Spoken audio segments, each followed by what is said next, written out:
Hi, നമുക്കിന്നൊരു തക്കാളിച്ചോറ് ഉണ്ടാക്കിയാലോ. ആദ്യമായി ഒരു ചട്ടി അടുപ്പത്ത് വെച്ച് അതിലേക്ക് കുറച്ച് വെളിച്ചെണ്ണ ഒഴിച്ച് കൊടുക്കാം. കുറച്ച് ഉഴുന്നുപരിപ്പ് ഇട്ട് കൊടുക്കാം. അതിലേക്ക് കടുക് ഇട്ട് കൊടുക്കാം. കടുകൊക്കെ ഒന്ന് പൊട്ടിത്തുടങ്ങുമ്പോൾ അരിഞ്ഞു വെച്ചിരിക്കുന്ന ചെറിയുള്ളി, തക്കാളി, കറിവേപ്പില, പച്ചമുളക് എന്നിവ ഇട്ട് കൊടുക്കാം.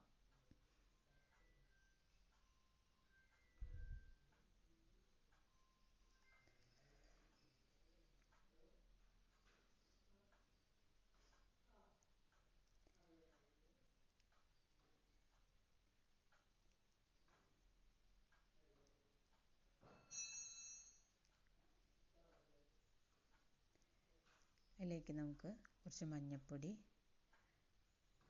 ഇട്ട് കൊടുക്കാം.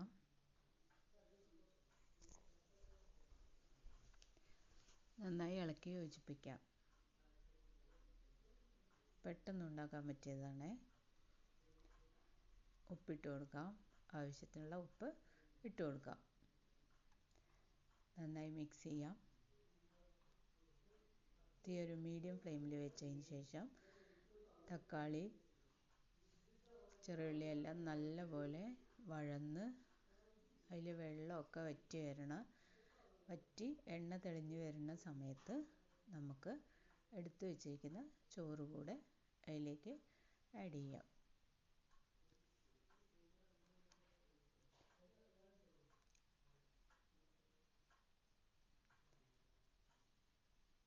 നന്നായി യോജിപ്പിച്ച് കൊടുക്കാം.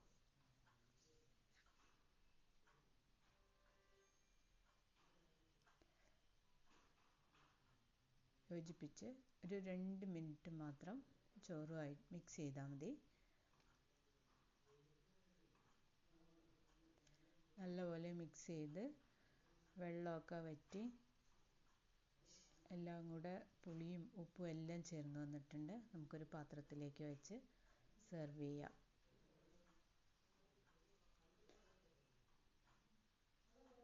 ഹെൽത്തിയുമാണ്, നല്ല ടേസ്റ്റിയുമാണ്. ഇതിന് വേറെ കറികളൊന്നും ആവശ്യമില്ല. നമുക്കൊരു